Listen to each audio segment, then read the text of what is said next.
Welcome, Mr. Castro.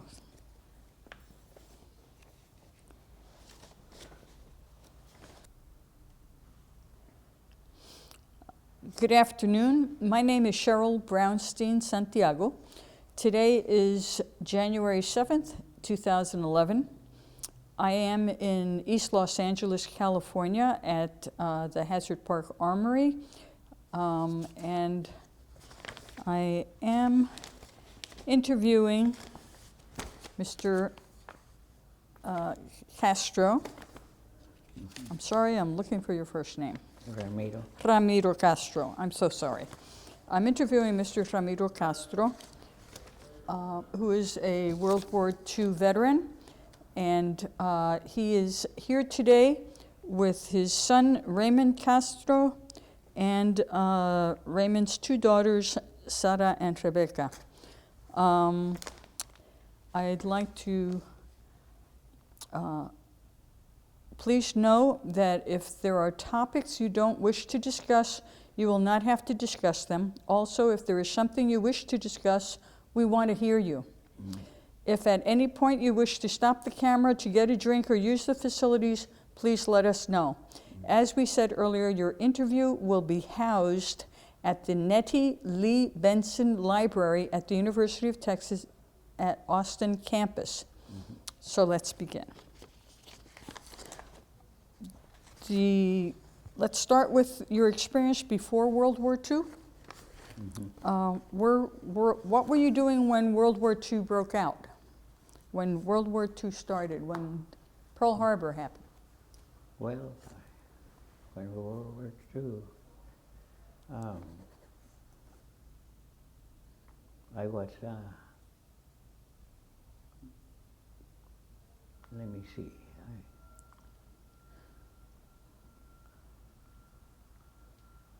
Were you in school? Yes, I was in school. Yeah? Okay. And were you working while you were in school?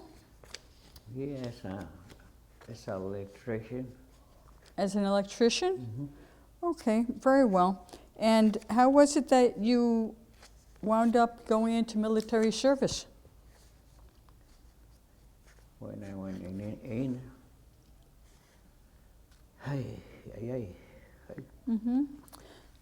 Were you drafted? Well, as soon as I make 18 years old, Yeah. in I went. Oh, yeah? So you enlisted? Oh, yeah? Okay, and where were you living at that time? Right in Los Angeles,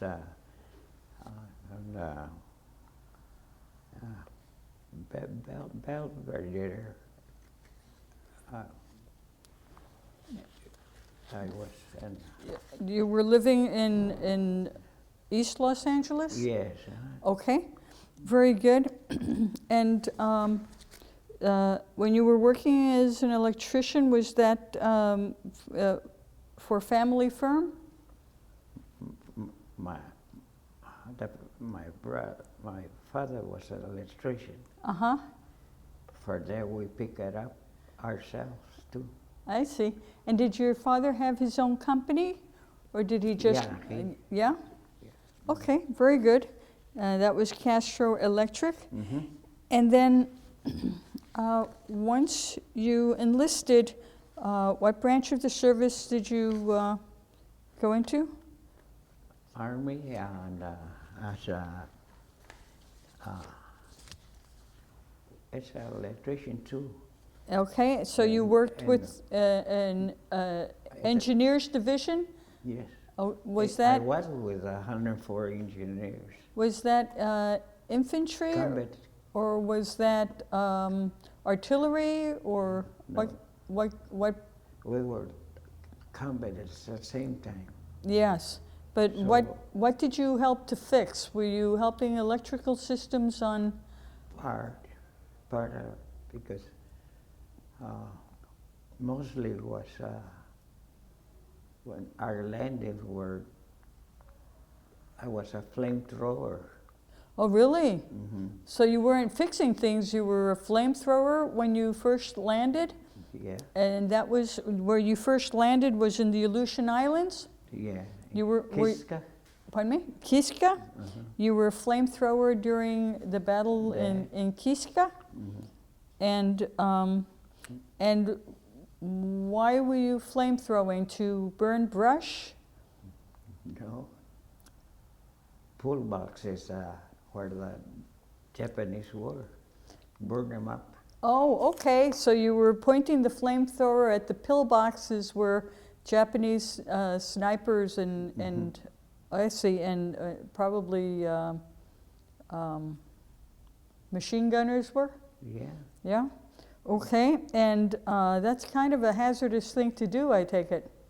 Yeah, but had to do it. Yeah. and it looks like you did it well because you're here to tell us about it today. Yeah, because, you know, our troops can advance under those conditions. So that's where I come in and throw the fire into the place that they were. And that's it. Yeah. And from the time on the Aleutian Islands when you were in the Battle of Kiska, is there anything in particular that stands out in your mind that you still have a very vivid memory about today? Well, I knew I had to do it, whether, because either was them or me. Yeah, I know. So I'd rather be them. And that was mostly on my job, and to carry out certain bombs. When I throw the frame, there's some other GI. He runs and throws in there. Oh, a grenade? No. He runs and throws what? Bomb him out. Oh, yeah? Yeah. Oh, okay. So that was like mostly all the time that. So, okay. But you carry it's a heavy thing. Oh, the flamethrower equipment is heavy? Yeah. Yeah. What fuel is used in that? About 60 pounds in the back. Really? Whoa. And and the flame can go about 50 feet or more. Wow. So you were pretty muscular then, huh? A good build? Yeah? And were you also a flamethrower in Leyte, or was there something else you were doing then? And lately I was doing that too. Yeah, in the Philippines when you went there, you were doing that too? Too. Wow. And did you see a lot of action in the Philippines? Oh yeah. Yeah? Where were you the longest? The Aleutian Islands, the Philippines, or the Marshall Islands? In the island of Leyte. Oh yeah? And I know that was very hard for the Americans to take. Yeah. Yeah. But And do you have any particular memories that you want to share from the Battle of Leyte? Any stories that you want to let us know about? well, it's we just follow orders and what we had to do, and it's important to be done. Yes. And Because but if we got hit, we can blow out too. that's right. And you probably lost some friends in the Battle of Leyte, I presume. Yeah. Very close.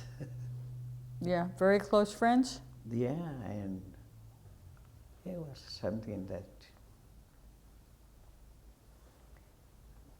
that I hardly want to. Okay. Because Okay. bring me time back to. I know. This is all about bringing you back to those days, but if there's anything you're not comfortable talking about, we can move on, okay? Yeah, you have to burn people too. Yes. They're getting in the way. Yeah, this is your story, so you tell me the things that you feel it's important that people know about your story, okay? Yeah. Okay, So- and go ahead. Well, that was there in the Philippines that way. I had been there before I was in the Marshall Islands. We had to take that Islands too. Mm-hmm. So I mean fighting, but, and then the Philippines came in, and that was about it for me. See, so And you don't know how long total you were overseas, right? well, Do you know how long you were overseas? let me see. I went enlisted through the war and the marshals and to the Philippines, and I don't remember right now what else, but we did have something that has to be done. And you have to burn whoever was in the front. And during that time, were you injured? Well, I was injured. I was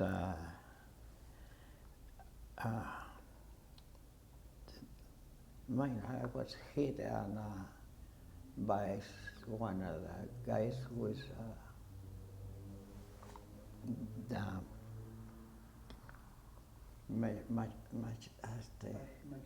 machete. You were hit by a machete? Yeah, bingo here. On your Achilles tendon? Huh? On the back of your foot there, your leg? Yeah, then sent me back to Hawaii.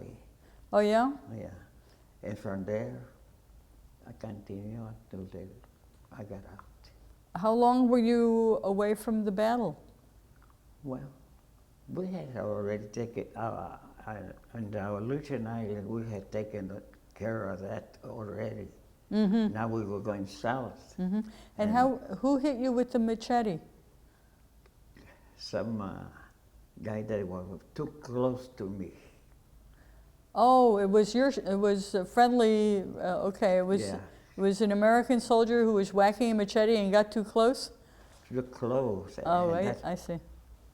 Hit me. Yeah. See, so Yeah. Now, in the 104th Engineers, were there a lot of Latinos?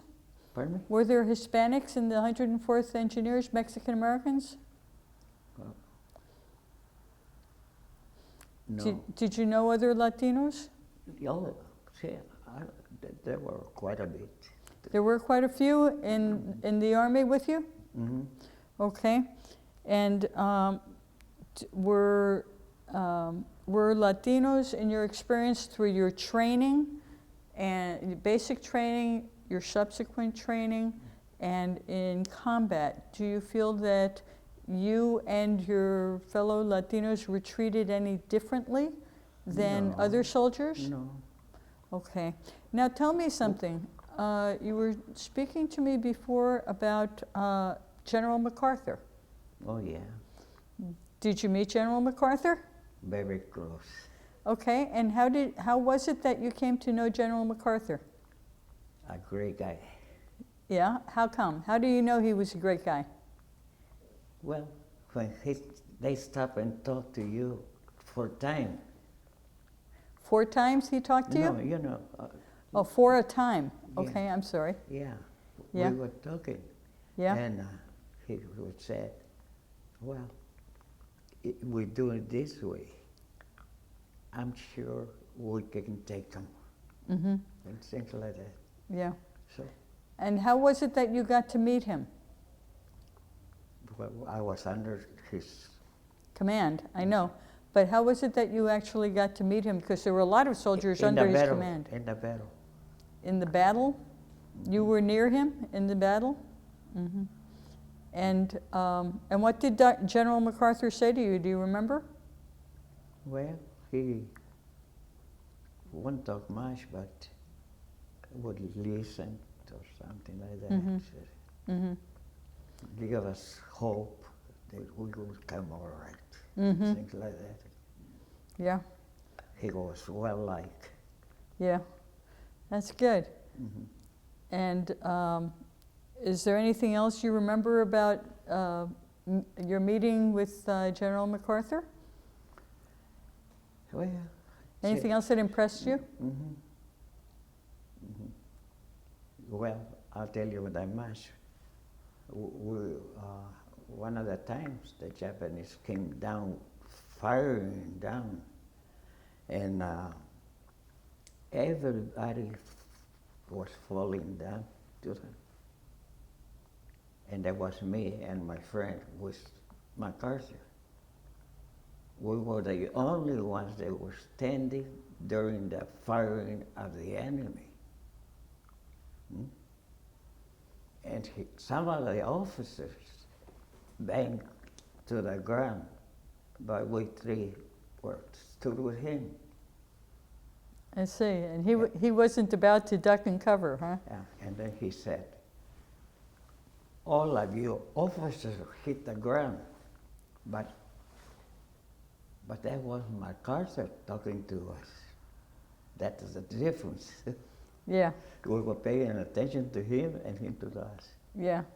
So when they hit the ground, he said, all of you officers, forget your rank. Because they should have fallen down. Mm-hmm.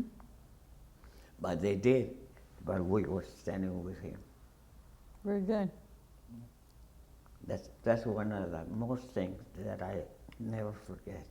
Yeah, well, that's a very good story. I figured that the other officers would like to kill us for that. But if him was standing, why should I stand and be with him? That's right. That's right. And do you remember if where we were going to be killed, we were killed with him. That's it. That's right. And he got mad. He said, that's what you want to show the officers. And he said, forget your rank, all of you. See, you know? Yeah. So that's one of the top things that I know. Okay. I'm sick. You're sick? Yeah. Yeah? So, and I'm having a little trouble, so. I see. But you're doing a fine job. Mm-hmm. The camera's back on, so I'll ask you about that later. And when this happened with General MacArthur, do you know where you were? Was it in the Aleutian Islands, the Philippines, or the Marshall Islands? It was in the Philippines. It was in the Philippines at the Battle of Leyte? The return to the Philippines. Yes, when he returned. Mm-hmm. Okay. That's really a very good story about General MacArthur. Was that the only time that you got to see him? Well, he was heading the Pacific, so saw him more often. Yeah, he was a busy guy. You did see him. You did see him after that? No, just from the distance after. Yes. Okay. Now, during the time that you were in the military service, actually, I should back up and ask you, before you went into the military, what did you do for recreation? Were you a dancer? Were you dating? Had you met your future wife? Mm-hmm. Before you went into the military, when you were going to school and working as an electrician? Mm-hmm. What did you do to relax? What did you do in your spare time? Well, when I got back. Before you left, I'm going to ask you about when you got back in a minute, but before you left, what did you do?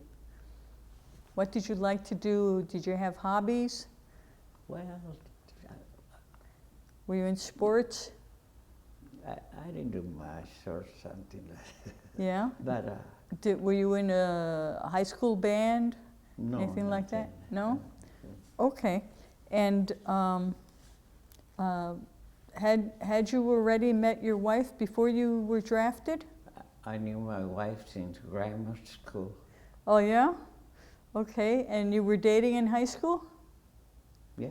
Okay, so did you get married before you left for overseas? No, after I came.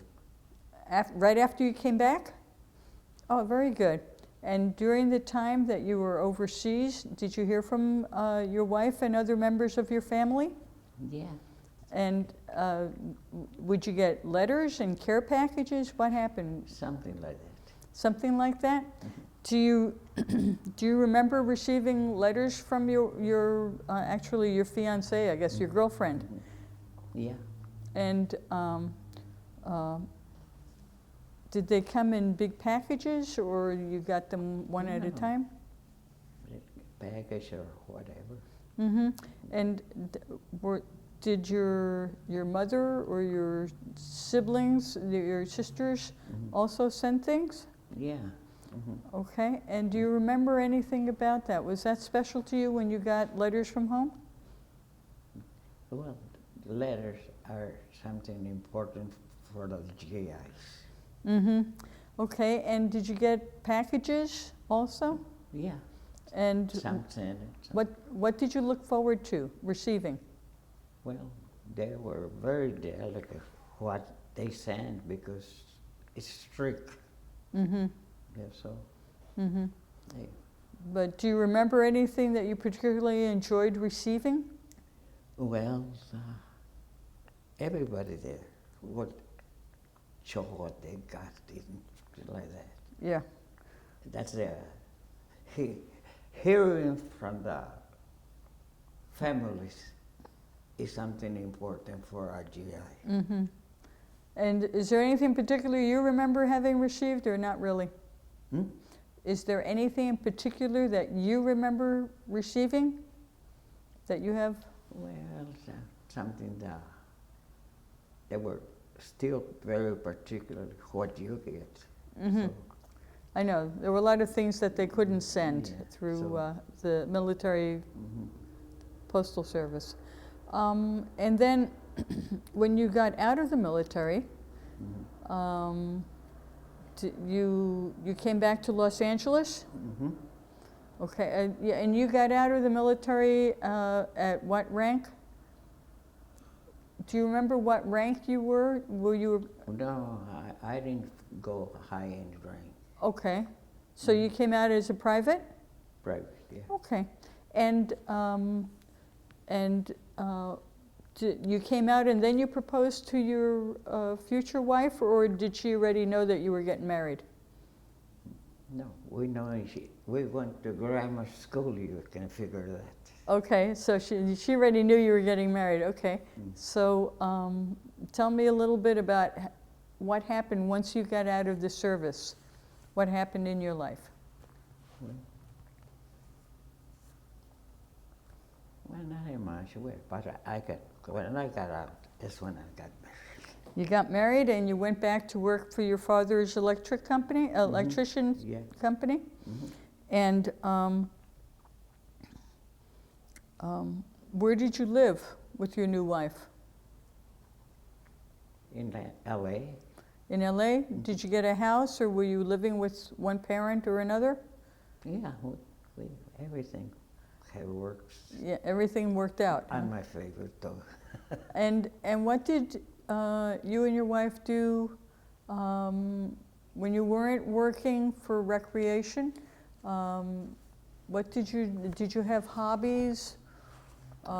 See, I'm an electrician, Yeah. so I work a lot on the field. Mm-hmm. You worked in the field a lot? Yeah. So you had odd hours, is that what you're saying? See, my father had a business, Mm-hmm. and then my oldest brother took over, and then when I came, Mm-hmm. we went together and continued. And that was the Castro brothers, Brothers, right. electricians, I see. And had your father passed away during the war? Yes. Okay, and how did you find out that your father had passed away? By letters. Letters from home? Yeah, I couldn't come. Yeah, of course. It was too hot over there. Yeah, yeah, that's really sad. And what did you like to do when you had days off after the war? Well, by then, my dad was gone. So I came and hit the business. And then my brother took over when he came out too. So, so you don't really remember having much time off, is that what you're saying? Yeah, so. Okay, and did your wife work? No. Okay, she was a homemaker. Yeah. I'm sure she worked a lot at home with the kids. How many children did you have? Here's one. I know, here's one. Raymond here is one. 2, 3, 4, 5. 5. 5 children? Okay, and They're all, they're what? some are there. That's it.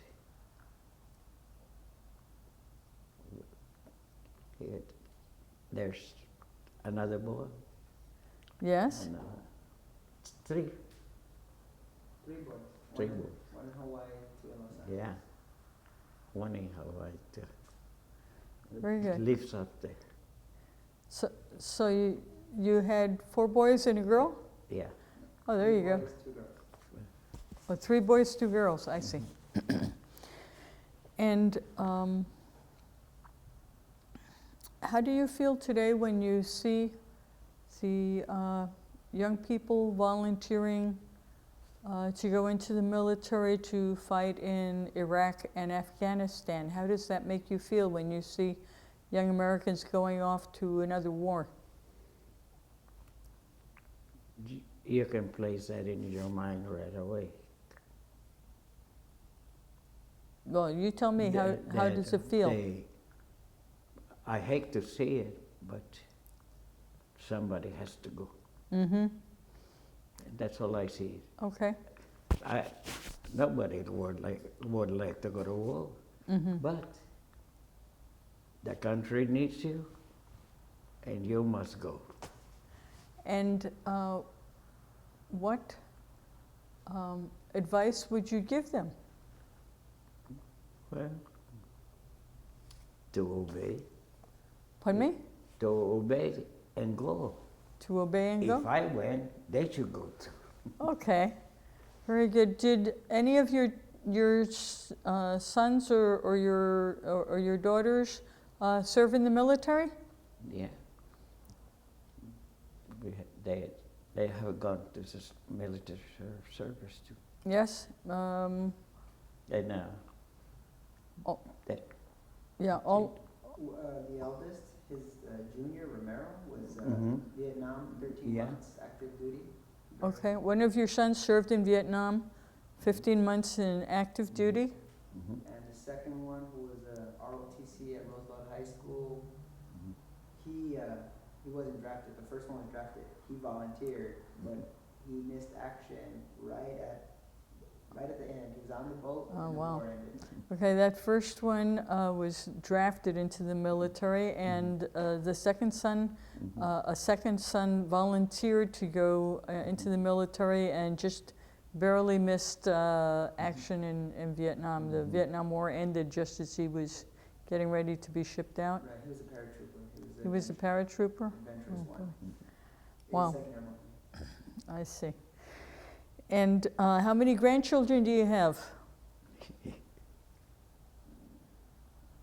right now, Yeah. I'm telling you that.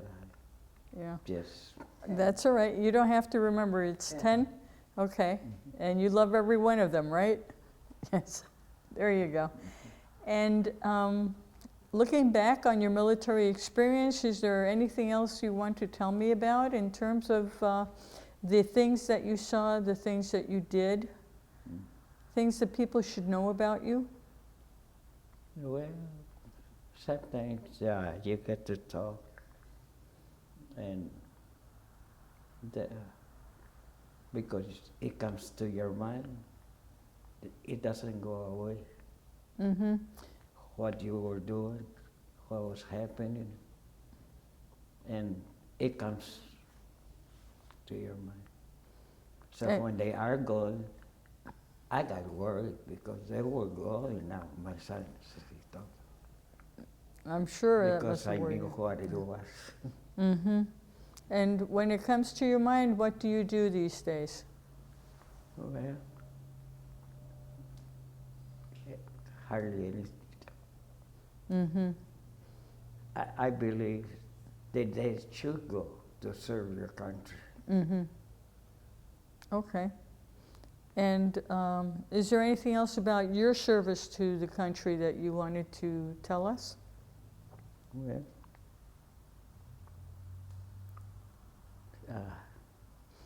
Were you a flamethrower throughout all of the campaigns? I spent a lot of time in the fighting grounds, Mm-hmm. and was one of the fortunate to be able to be here. Really? Mm-hmm. So, Okay. And when you got out of the military, when you left, when you were discharged, I continued my work at electrical. you continued your work in electrical, and did you go to school anymore or not after that? No. Because you were No, I picking just- up, lifting the business up, yeah. Say my And dad was a contractor, yeah, electrical, yeah.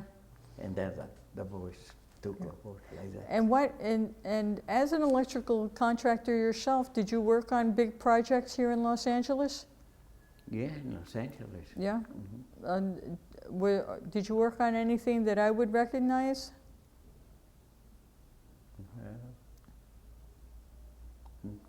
Any big buildings or big companies? No, not that big. Okay. Mostly houses and offices and things like that. Okay, that's fine. Mm-hmm. And did your sons also become electricians? Well, they know about it. They know about it. Okay, none of them are actually working as electricians, though. No, the airborne one, the paratrooper, he was an electrician in Hawaii, and he's now a business agent representing The 1,000 people in Hawaii. the paratrooper Stephen. is whose name is Stephen. Became an electrician, but is now a business agent in Hawaii. Mm-hmm. And he's your only child who lives in Hawaii? Mm-hmm. Do you recall your days in the South Pacific when you go to Hawaii? Does it remind you of that? Yeah. Yeah. We used to take off from Hawaii. I was up in the Marshall Islands. Mm-hmm. And we did our fighting over there. And then the Philippines. Mm-hmm. And that was my end already to come. Mm-hmm. So, I see. And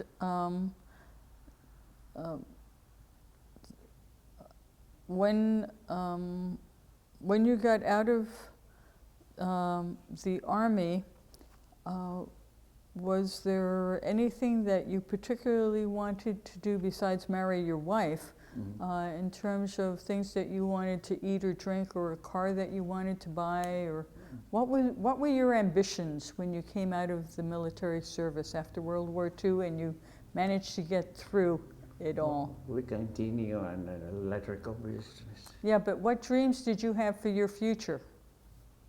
Rank, Dreams. dream. What did you really want to do with your life? Well, at the time,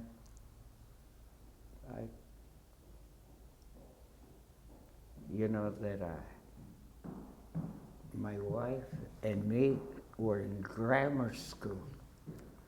That's really great. That's really terrific. So I came back for her. Yeah. And did you, when you were fighting in the Philippines, the Aleutians and Leyte, did you have like R&R breaks that you went to Hawaii or someplace for a couple of weeks? Or was it continuous battle? We used going in, we stopped in Hawaii. Mm-hmm. And from there, we went out into another section to fight. Mm-hmm. And And did you get any breaks from the fighting, or were you continuously fighting in one place and another as MacArthur was marching back to different Japan? landings. Yeah, you were following all of the landings, so you didn't get that many breaks? No, it was Mm-hmm. bad. Yeah, yeah, and But what you have to do, you have to do. Yeah. That's it. I saw it that way. He Yeah. has a boxing story, and he used to box. in the military, you were a boxer? Thank you. And how did you become a boxer in the military? Well, before that, I like boxing to begin with. So we started something like that over there in Hawaii. And some of the Army boys got together and then to go fight people from there or whatever. Who were your boxing heroes? Hmm? Who did you want to box like? Who were your heroes in the boxing? Well, just like when I was up there. What's that? Just when I was over there. Yeah. But then here, I didn't. Mm-hmm. But I do like boxing. And were you successful as a boxer in the Army? All right. You did all right? Yeah, Did you do all right in the wagers or in the fights? in the fight. In the fights, yeah? And where did you actually box? Besides Hawaii, did you box anywhere else? Well, in the different islands. In the little islands? See, In the Aleutian Islands? Aleutian Islands. Yes? All right. And was there any particular reason that you stopped boxing? Well, it was not a hobby anyway, but I do like boxing. That's one way the neighborhood knew he was there, because when they announced him, all the Latinos from East Los Angeles like, it's Castro, you know, when he was announced. I didn't know that the neighborhood was over there. Where were you announced? In the islands up there. Yeah. Fights, yeah. Lot of the, where I live Yeah? were there. Oh, a lot of the So people. when they I see. announced me as introduced me, they jump and say, Castro. I see. So you were a celebrity in your neighborhood when you came back because of your boxing. Yeah, they. Yeah. Before and after. Before you went, you were boxing also in your He neighborhood? had a lot of friends, like Ah, I had like, personality. just Yeah. magnet. but And- I didn't take it, you know. and But I like it. okay, and you had a lot of friends from your high school days? Hmm. Mm-hmm.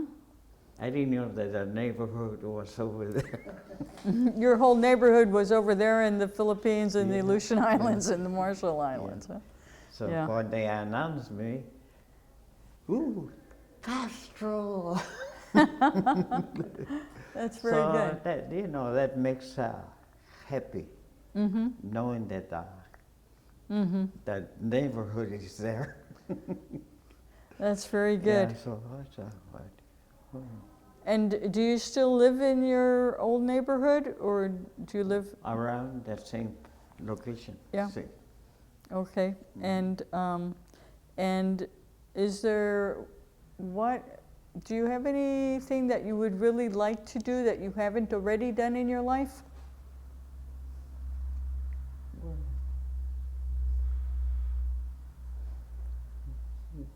Is there any place that you've always wanted to go that you haven't gotten to yet? Mm. I don't get it. Is there any place that you would like to visit that you've never been to yet? Well, I've been all over though. You're happy wherever you are, right? But Okay. I have covered a lot of territory. You have covered, I've did you been- travel after you got out of the military? I've been president in every state How was that? because I was well known, and we could go any place and have people know. Okay, He had a You know, career as an in the army, in the way? As an evangelist, he had a career as an evangelist. Oh, you had a career as an evangelist. Tell me about that.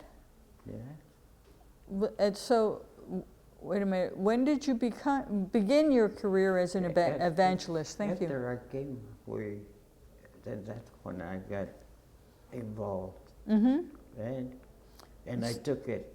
mm-hmm. And from there, I was able to be all over the United States. Mm-hmm. Now, was this through any particular evangelical church? Latin American Council of Christian Churches.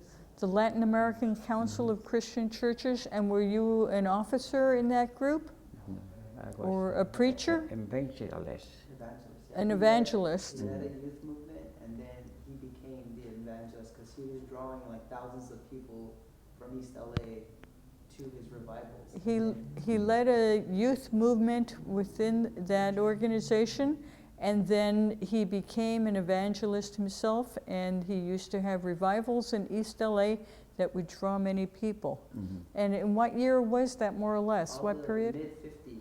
In the mid-1950s. I brought some flyers and posters with him as well. Oh, yeah? Okay. When there are some flyers and posters that perhaps we can make part of the archive. And then from your initial success in East Los Angeles, you traveled to other places? Oh yeah. And the church would send you to different, Yeah. for revivals in I different covered cities? a lot of states. Oh, really? Mhm. Okay. And until when? This was from the 1950s until? All 50s, like mid to late 50s. Mm-hmm. And why did you stop? Pardon me? I'm not too active now Yeah, on account of my conditions. yes. Okay, okay. But I thought that perhaps because of your business or your family, you had stopped earlier. No. Okay. And so you traveled the United States very much. And did you go overseas at all with that? Overseas? No. No? Mm. Okay. And is there any place, you know, you were in the Pacific Theater during the war. Did you ever want to go to Europe? No, I went No? in the Pacific. Okay. Everything was That's the Pacific. plenty of travel abroad for you. Mm. Okay. He But, wanted to go to Rome. He always dreamed about going to Rome. Okay. That's one place that you'd still like to visit, is Rome? Mhm. Okay, very well. And now tell me something about your wartime experiences and your life before and after the war. Is there anything else that you would like to tell me or to have people know about your story? Well, I just not thinking right now. Nothing that you can think of right now? Okay. And what do you think about how have you seen changes in the way that Latinos have developed in the United States since World War II? Do you feel that the development of the Latino community has that changed over time?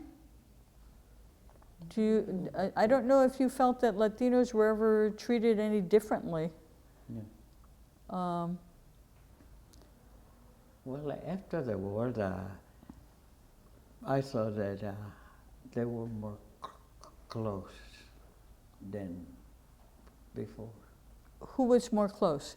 Yeah, we have a Latinos that are in good places now and all that.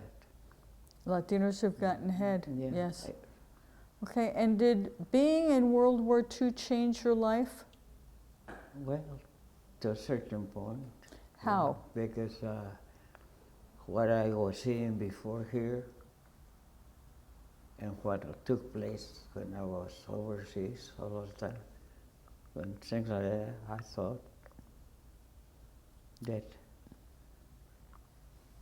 What things changed for you? What changed?